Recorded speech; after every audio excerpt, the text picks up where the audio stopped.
ITS TV 복음방송과 국민방송에 오신 모든 분들을 주님의 이름으로 환영하고 축복합니다. 하나님 말씀 사도행전 2장 1절에서 4절 말씀을 읽겠습니다.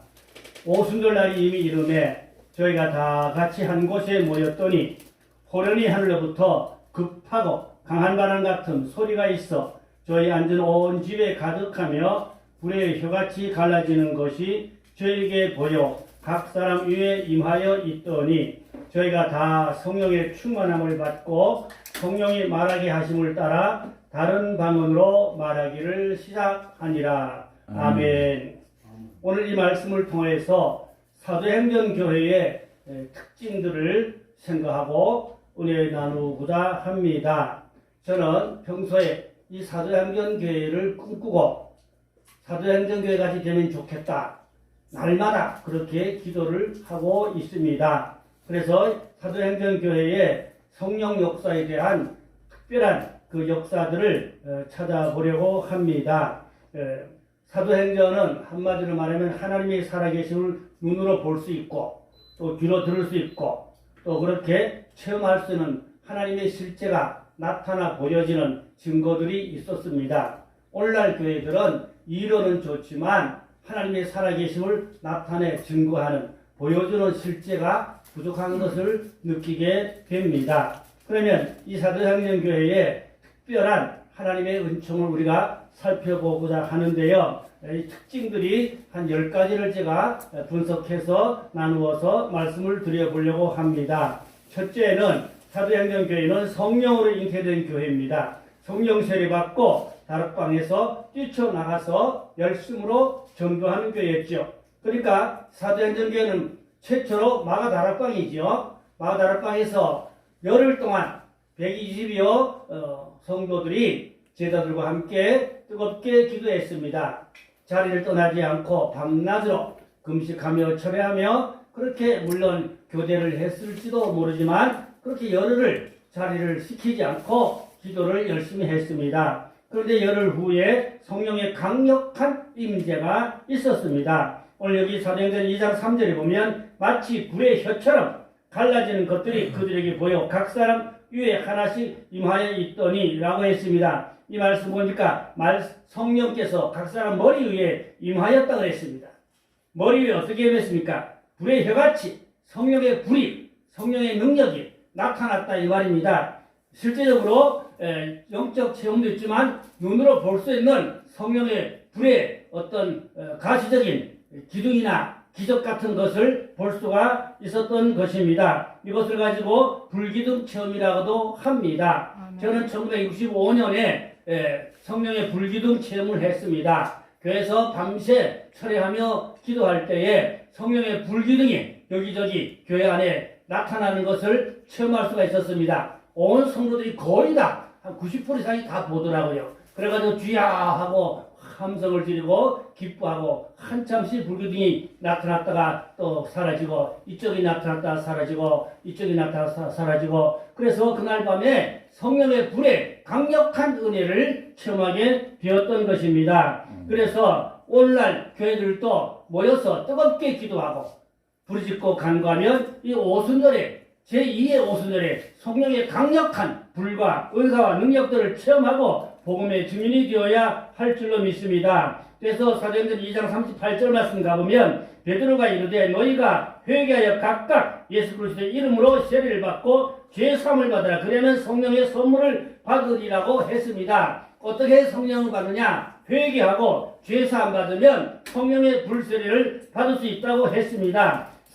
마태복음 3장 11절에 보면은 세례 요한이 그랬죠. 내 뒤에 오시는 이는 바로 예수 그리스도신데 성령과 불로 세례를 주신다고 하였습니다. 그런가 하면 누가복음 12장 50절에 가니까 예수님 말씀하시를 내가 불을 던지러 왔다고 했어요. 이 불이 붙지 않으면 나의 마음이 얼마나 답답하겠느냐고 하였습니다. 이 말씀은 예수님은 성령의 불세례를 주시려 오셨고 성령의 불세례를 받지 못하면 주님의 마음이 답답하시다는 것입니다. 어떻게 주의 마음을 시원케 할까요? 성령의 불세를 받고 능력받고 증인되고 사명감돼야 주의 마음을 기쁘게 할 수 있게 될 줄로 믿습니다. 저는 이스라엘에 4차례 다녀왔는데요. 이 마가다락방에 2층에 가보았습니다. 약 120명 정도 모이면 가득할 정도로 그러한 공간입니다. 베드로가 설교하던 연단이 있습니다. 저는 베드로의 설교하는 연단에 올라가서 기도했습니다. 주여, 베드로의 영성을 나에게도 주시옵소서. 베드로의 그 능력과 그 불을 나에게도 주시옵소서. 그렇게 뜨겁게 간절히 기도했던 적이 있습니다. 오늘날 교회들이 이 사도행전 역사가 재현되도록 보이고 기도하고 성령 충만해서 복음의 증인의 역사가 있어야 할 줄로 믿습니다. 이른비 성령은 이제 전 세계 복음을 전하기 위해서 마가다락방에 임하셨는데, 늦은비 성령은 마지막 때에 대추수를 위하여 많은 알곡을 거두어서 재림의 주님을 맞이하고 영접하기 위해서 이제는 요엘 선지자가 예언한 늦은비 성령을 충만히 받아야 할 줄로 믿습니다. 교회가 행사는 많고 여러 가지 문화적인 혜택도 많고 조직도 많고 좋은 건 다 많은 것 같지만 실질적인 성령의 사건과 능력이 나타나지 않으면 그 교회는 약한 교회입니다. 힘이 없는 교회입니다. 성령의 충만한 역사가 있는 교회가 능력 있는 교회입니다. 그래서 저는 늘 이 사도행전을 꿈꾸고 사도행전의 기름부음, 사도행전의 성령의 역사가 일어나는 교회가 되게 하여 주시옵소서. 저는 하루도 빠지지 않고 날마다 그렇게 기도하고 있습니다. 또한 어떤 집회 장소에서 정말로 우리가 열흘은 못하더라도 며칠이라도 뜨겁게 열심히 기도한다면 마가다락방 같은 그 성령의 강한 역사를 체험할 수 있으라고 저는 그렇게 믿습니다. 기독교는 체험의 종교입니다. 체험의 종교예요. 성령의 불과 은사와 능력을 체험하고 복음을 증거하는 그러한 교회들이 되어야 합니다. 기독교 역사를 보면 불의 종들이 대부흥 운동을 일으켰고 기독교의 주역들로 큰 사역을 한 것을 우리는 얼마든지 알 수가 있겠습니다. 성령의 실제가 나타나는 능력이 교회의 바로 본질이라는 말씀이 옳습니다. 그래서 교회는 이제 리더들이 성령의 음성을 듣고 성령의 불과 은사와 능력을 받고 말씀을 전하고 기도하고 기적이 나타나고 또 말씀을 듣다가 뒹굴어지고 귀신 나가고 병 고치고 이러한 역사들이 실제적으로 일어나야 할 줄은 있습니다. 이제 고린도서 14장에 보니까 초대교회 예배를 보면은 예배 시간에 방언도 있고 예언도 있고 통역도 있고 여러 가지 은사와 능력이 병행하는 그러한 예배를 드린 것을 알 수가 있습니다. 오늘날 교회들은 예배 순서는 잘 짜임새가 되어 있지만 실제적인 성령의 사건이 일어나지 아니하면 안 된다는 말씀이 옳습니다. 순서가 좀 미비할지라도 성령이 역사할 수는 성령의 강력한 임재와 길림이 있는 그러한 예배가 되어야 할 줄로 믿습니다. 그래서 예배는 주님이 거느시는 예배가 되어야 하고 성령이 나타나는 실질적인 사건들이 있어야 하는 것입니다. 그래서 바울이 그랬죠. 내가 말과 지혜를 하지 않고 성령의 나타남으로 복음을 전한다고 그렇게 바울이 말했던 것입니다. 두 번째, 사도행전교회는 칭송받는 교회였습니다. 이렇게 날마다 모여 기도하고 성령 충만하고 복음을 전하니까 이 세상 사람들에게도 칭송을 받았다고 했습니다. 사도행전 2장 46절에 보니까 날마다 마음을 같이하여 성전에 모기를 심쓰고 집에서 떡을 떼며 기쁨과 순전한 마음으로 음식을 먹고 그랬어요. 이들은 모여서 음식을 나누고 서로 떡을 나누고 기도하고 성찬하고 이렇게 사랑으로 교제하였던 것입니다. 사도행전 2장 47절에 보니까 하나님을 찬미하며 온 백성에게 칭송을 받으니 주께서 구원받는 사람을 날마다 더하게 하시니라. 그래서 날마다 칭찬받는 사람이 더 늘어났던 것입니다. 안디옥 교회에는 성령 충만해서 세상 사람들에게 칭송을 받으니 비록 불신자들이 안디옥의 성도를 보고 저분들은 그리스도인들이라고 최초로 말했던 것입니다. 그 불신자들에게 그리스도인이라는 그러한 칭송과 인정을 받았습니다. 오늘날 교회가 잘못하면 불신자들에게 조롱당하고 주님의 이름을 욕돌리는 일들이 왕왕 있어서 주님의 마음을 아프시게 하는 것입니다. 교회는 주의 마음을 시원케 하고 주의 마음을 기쁘게 하고 성령 충만하고 세상 사람들에게 빛이 되고 칭찬받고 또한 이제 칭송을 받는 그러한 능력 있는 생명력 있는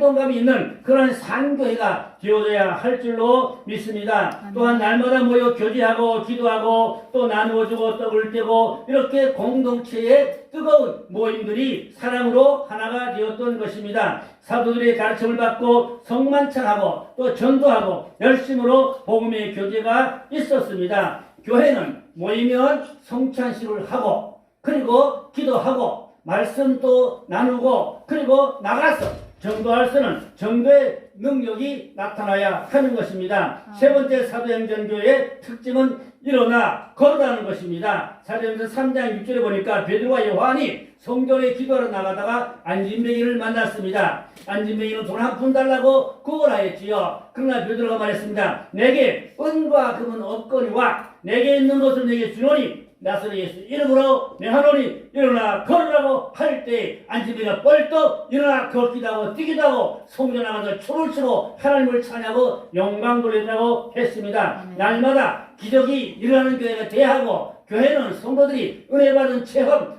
또 고침받은 체험, 능력을 받은 체험들을 간증할 수 있어야 되겠습니다. 어떤 사람은 평생 믿었는데 간증할 게 없다, 체험이 없다, 그거를 자랑삼아 말하는 사람도 제가 보았는데 자기 부끄러움을 모르는 사람이요. 우리는 날마다 성령의 역사를 체험하고 간증하고 증거할 수는 살아계신 하나님을 나타내 보여줄 수는 산자의 산믿음이 되어야 할 줄로 믿습니다. 교회는 믿는 자의 권세로 하나님의 살아계심을 나타내는 능력 있는 교회가 되어야 하겠습니다. 믿는 자에게는 권세를 주었다고 했어요. 경찰관이 자기 개인적으로는 별 볼로 없는 신분이지만 국가가 경찰관에 옷을 주고 거기에다가 경찰관이 무기를 주었기 때문에 경찰관에게는 권세가 있습니다. 그래서 대형 자동차도 세울 수가 있고 또 법규를 위반하면 딱지를 떼고 그럽니다. 사람들은 경찰관을 두려워하지요.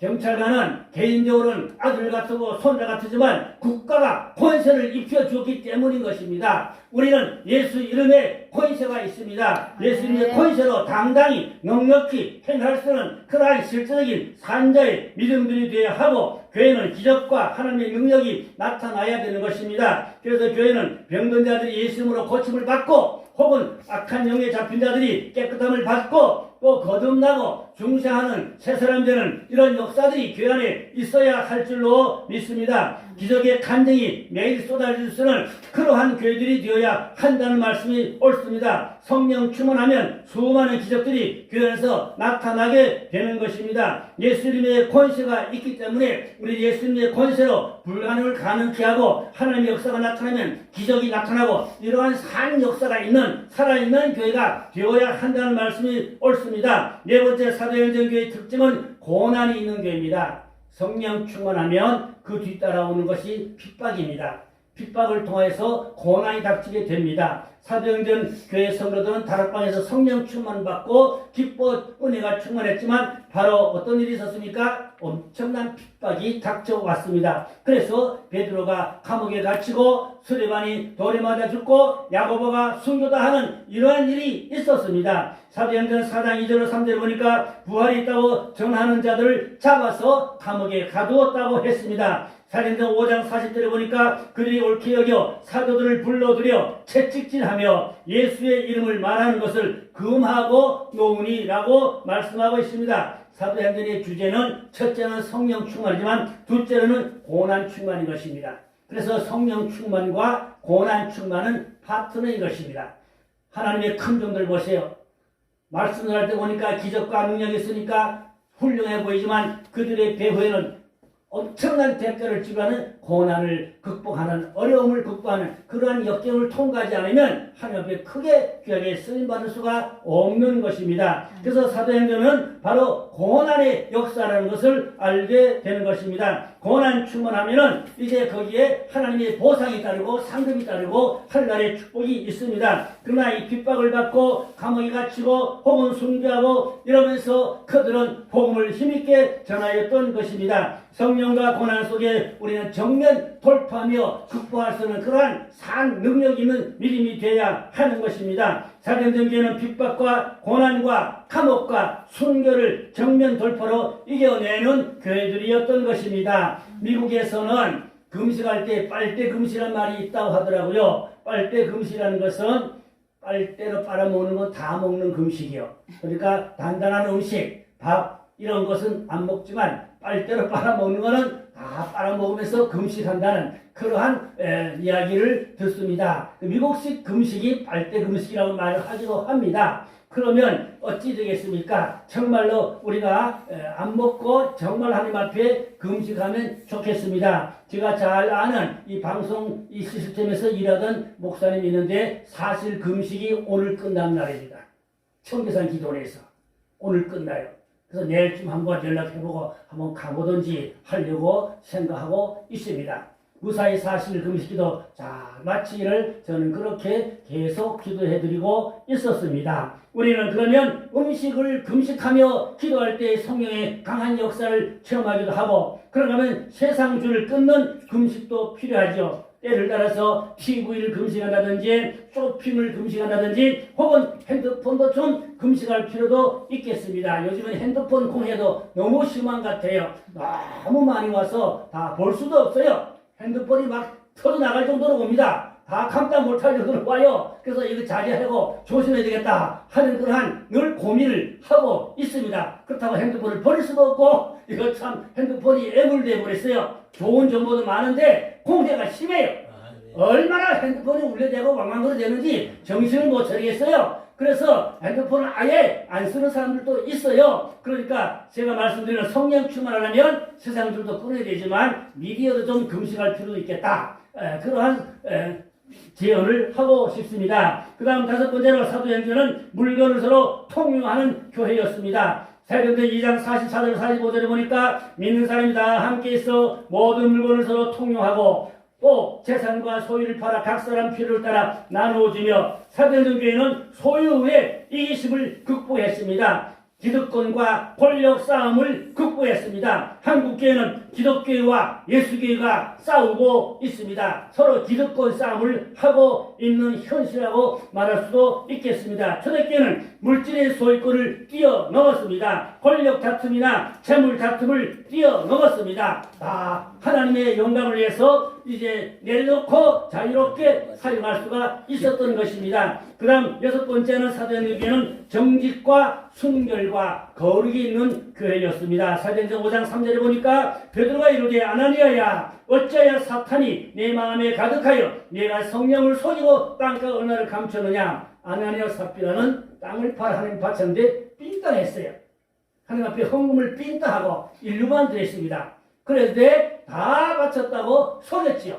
베드로는 영안이 밝아서 아나니아가 속이는 걸 다 알고 아나니아야 어째 네가 성령을 속이느냐고 책망할 때 바로 영이 떠남으로 그가 즉사하여 갔다 장례를 치렀다고 했습니다. 뒤에서 그 안에도 똑같은 증상이 나타났던 것입니다. 교회는 거룩과 정직과 순결이 힘인 것입니다. 사도행전 교회의 특징은 바로 여기에 있는 것입니다. 인도의 문화 배경을 보면은 인도 사람들은 일부 다처제도입니다. 그래서 기독교들까지도 일부 다처주의를 인정하고 있어요. 기독교들까지도 한 사람이 여러 아내를 두고 있습니다.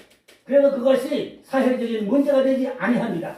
그렇다면 어찌 순결을 말할 수가 있겠고 거룩을 말할 수 있겠고 어찌 그 안에 정직이 있을 수가 있겠습니까? 우리 기독교는 철저히 일부 일처 제대로 순결과 거룩을 지키는 그러한 가정이 돼야 하고 또 이제 교회가 되어져야 할 줄로 믿습니다. 사도행전 교회의 일곱 번째 특징은 영적 지도자를 세우는 교회였습니다. 사도행전 6장 3절 4절에 보니까 형제들아 너희 가운데 성령과 지혜가 충만하여 칭찬받는 사람 7을 택하라. 우리가 이 일을 그들에게 맡기고 우리는 오로지 기도하는 일과 말씀 사역에 힘쓰라고 하니 이 말씀은 사도들이 너무나 구제와 또 여러가지 많은 일들을 처리하기에 바빠서 복음 전하는데 장애가 되었습니다. 그래서 성령 충만한 지혜가 충만한 사람들을 7명을 뽑아서 그들에게 집사의 직분을 맡기고 그들로 행정과 금전관리 및 구제 이러한 것들을 담당하게 하고 사도는 말씀 전하는 일과 기도하는 일만 전무로 한다고 했습니다.